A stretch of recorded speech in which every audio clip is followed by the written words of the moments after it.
Hello, and welcome back to another episode of Critical Reactions with your host, Bryan.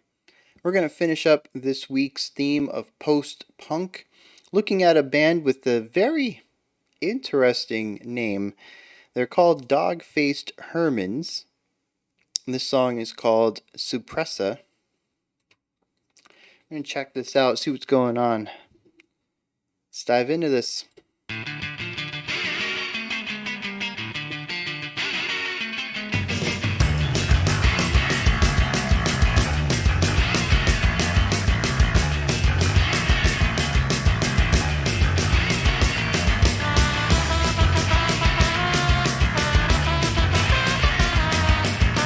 Right?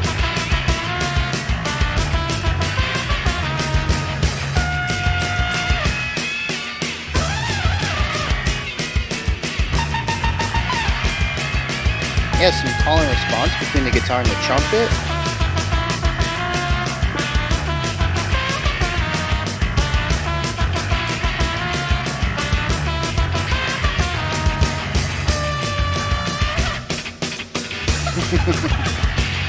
Yeah, this is real fun. Real playful.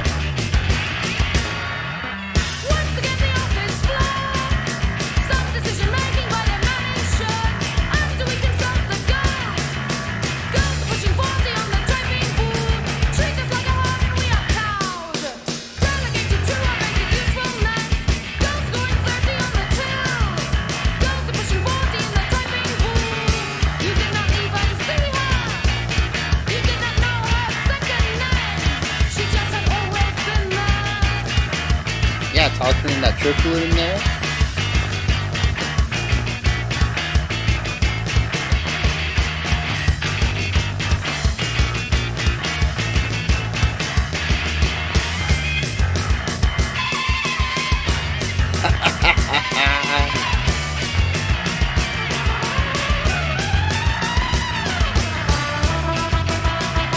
That trumpet playing sick though.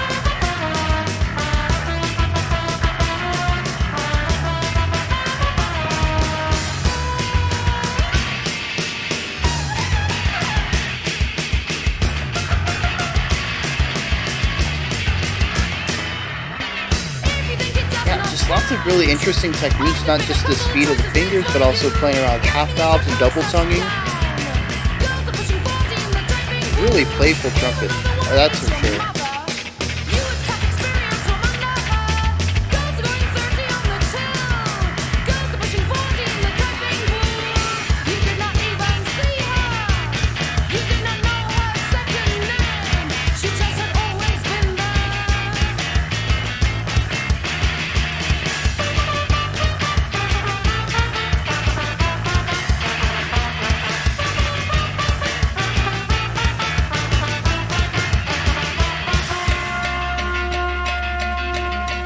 A lot of that is emphasizing the offbeat of 1-2, which gives it this really jolted forward feeling. I love it.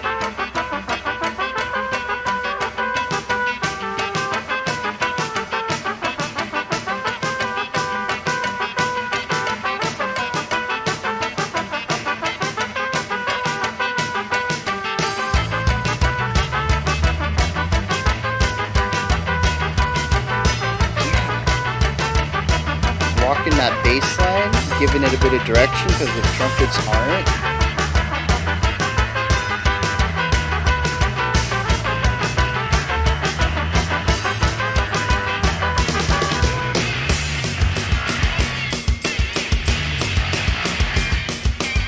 Yeah, interesting little interlude there while we return back to form.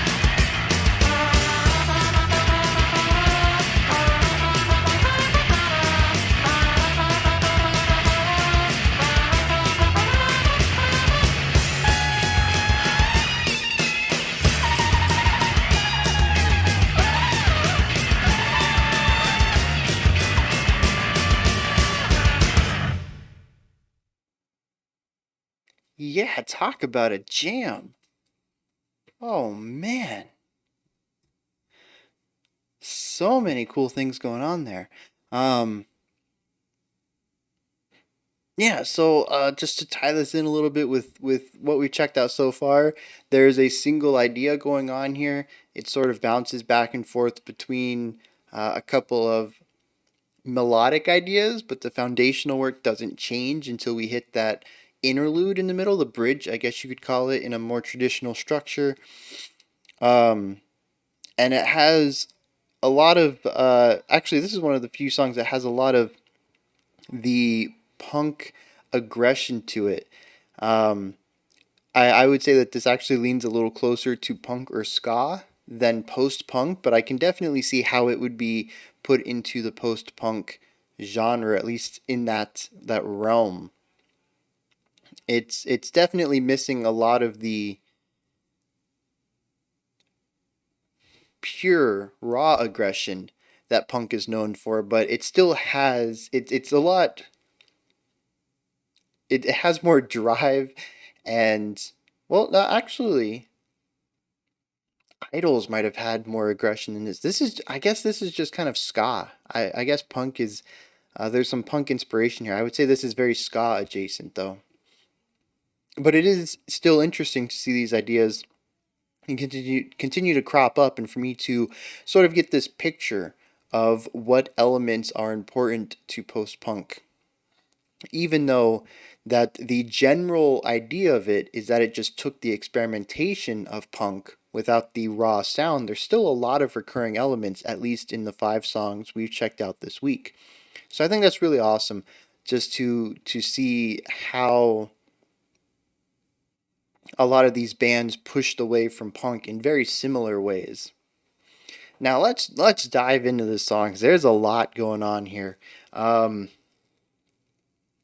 so sorry. There's some very the foundational work in this track is exceptionally simple. We have the bass line, we have the driving drums, and I think there's a guitar bit in there as well, and that drives 90% of the song. There's an alternating aspect on top of that, though, where we go between trumpet driven melody and vocals driven melody, and they alternate back and forth. Then we have an interlude section, which could be the the bridge, if you want to call it that, and then we finish out with another one of the trumpet led melodies.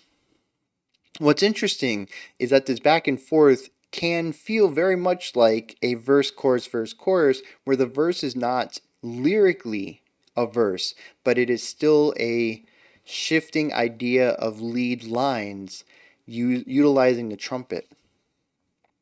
So if you look at it that way, there's actually a repetition in the lyrics themselves when they pop up. So that actually follows along with this idea of the chorus. And then the bridge is going to be the change in direction, change in atmosphere. Um, and the bridge itself has a very different feel than the rest of the song. And then we return to form. Normally we would close out with a chorus, which would be more traditional, but we close out with another verse. And it is interesting how even though the song doesn't really move much, like I said, that foundational work contributes to 90% of the song, there is still this more traditional song composition going on here, song structure, and I think it's very cool that they've found a way to merge these ideas. We have the singular focus that has seemed to be prevalent across all of the post punk stuff we've checked out, but they found a way to still work in some silhouette of traditional punk writing. And I think that's really cool because it isn't even really something I noticed until the song was over. And when I was listening to it, I was like, all right, this fits into everything we've heard thus far, and we have a single sound that's driving the entire song.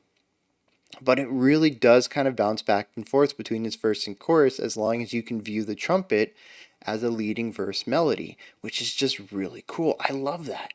It shows not only the evolution. I don't know when this came out. This video was uploaded in 2017. Oh, it looks like it was released in 2017 as well. So yeah, it shows an evolution not only of post-punk moving away from punk, but this being post punk and kind of bringing it back to some more of those punk roots, and sort of being more of a middle ground rather than a massive distancing of the original. And yeah, that's, I mean, that the evolution of music is just fascinating in all ways. Um, to me, though, you guys know this is coming. The trumpet. The trumpet is the key to my enjoyment of this song. Like I said, y'all knew I was coming. I'm a trumpet player.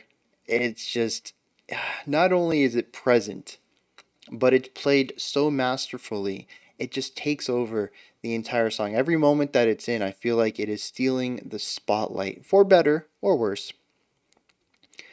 Um, but it's just, there's so much experimentation to it and playfulness. I mentioned that there's a lot of interesting double tonguing technique going on. They're using half valves to get sort of a squealy, whiny sound out of the trumpet. And then on top of that, there's just some ridiculously fast fingering going on as well, which I don't know. Some of the notes they're hitting sound out of place, so I'm wondering if it is just sort of, flubbing into different notes and just playing fast for the sake of playing fast, or if they're specifically aiming for notes. But I don't really think that matters. The end result is an extremely fun and playful melody line that comes through on the trumpets. So I'm kind of I'm interested whether they're intentional or they're just hitting random notes, but that's more of just my curiosity, more behind the scenes, going into the composer's mind and seeing what they had in mind when they were creating it.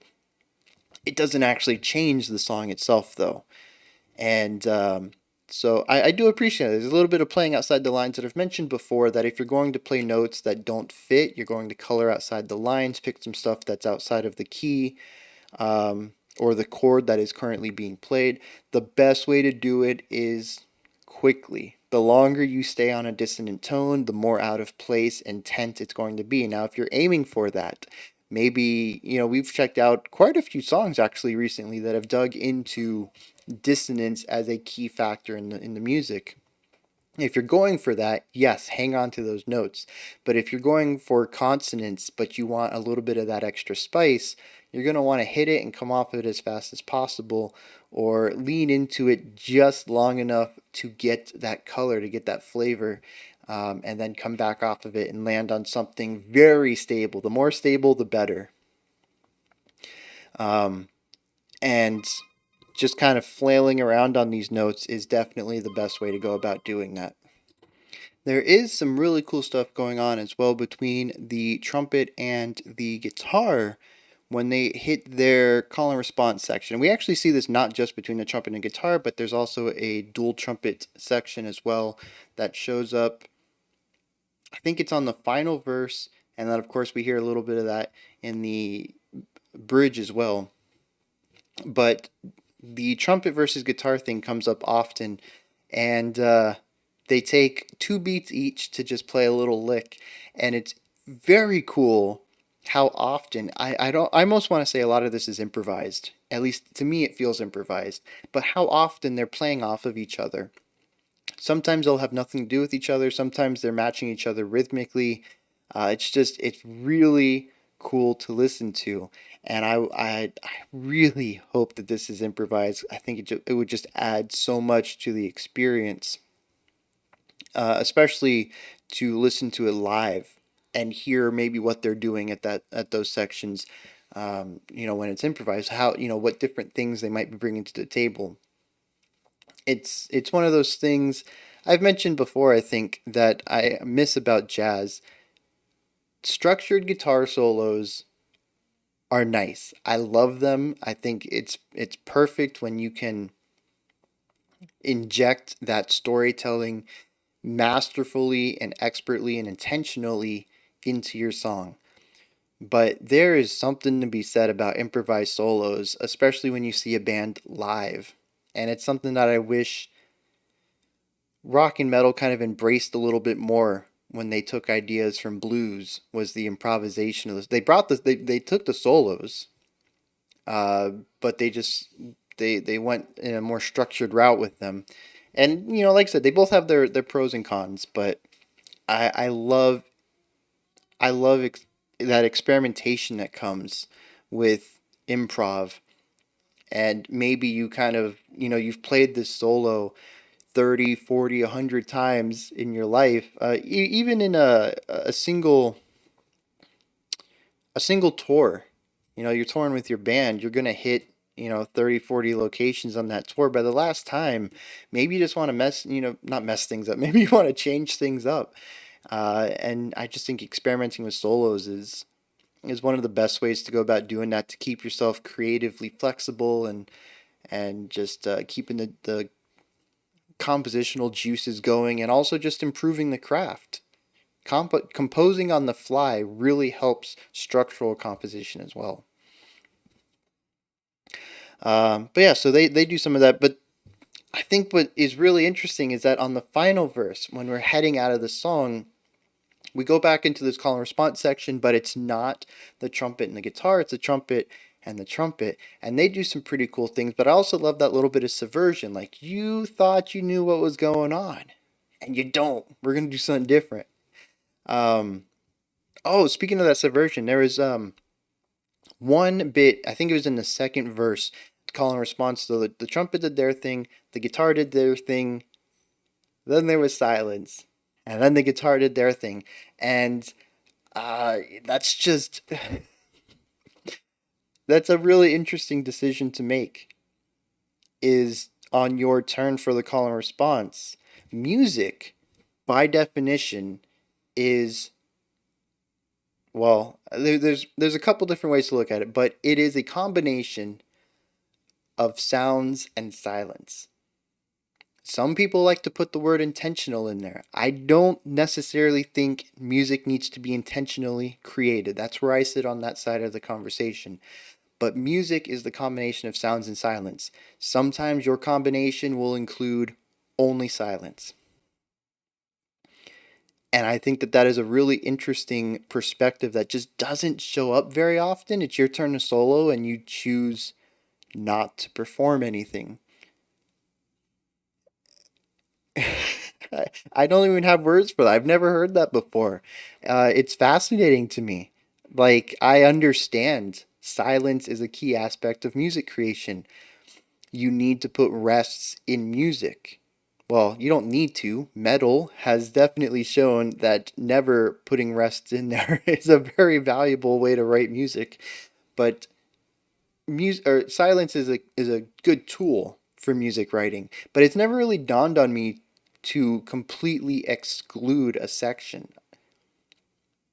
It's just mind-boggling. I love that. It was so strange. I don't know. I think that's the whole thing I'm coming off of this song. What's really going to make me want to dig into more of their stuff is the playfulness of it. They understand music in such an intimate way. Maybe it's not, an externally not an extrinsic sort of knowledge. Maybe they aren't, music theorists, but they understand the music on an intrinsic level. And they're just so playful with how they employ the tools that they have available to them. And it's just, the whole song ends up being extremely fascinating from that perspective. Now, the one part that does drag the song down a little bit for me is the bridge. It is a very interesting shift. It almost moves into a sort of timelessness. It feels the drive and direction that the rest of the song employs heavily is gone. They shift to starting the bar on the and of one, which gives it a little bit of a stutter. It feels like it's stumbling through this entire section. And then when you add the fact that the two trumpets are doing very, very different melodic ideas that are not playing off of each other, basically all of that momentum and the cohesion of ideas that we see throughout the rest of the song is thrown out the window. And it feels like a bumbling mess there in the middle. And I'm not sure how that fits in with the rest of the song, or maybe the lyrical themes. It feels out of place to me, but I can appreciate it from a contrast angle. Maybe even from just an experimentation angle. What if we created contrast by purpose. Everything about the song feels purpose driven to continue moving through this experimental idea of almost like a jazzy ska thing.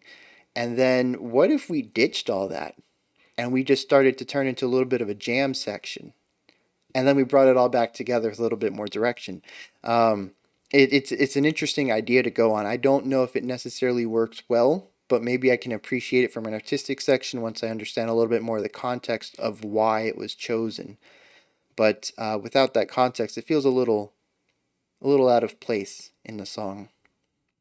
But I am still intensely interested in Dog-Faced Hermans. This is a very strange. I didn't talk about the vocals at all. They really were not a highlight to me.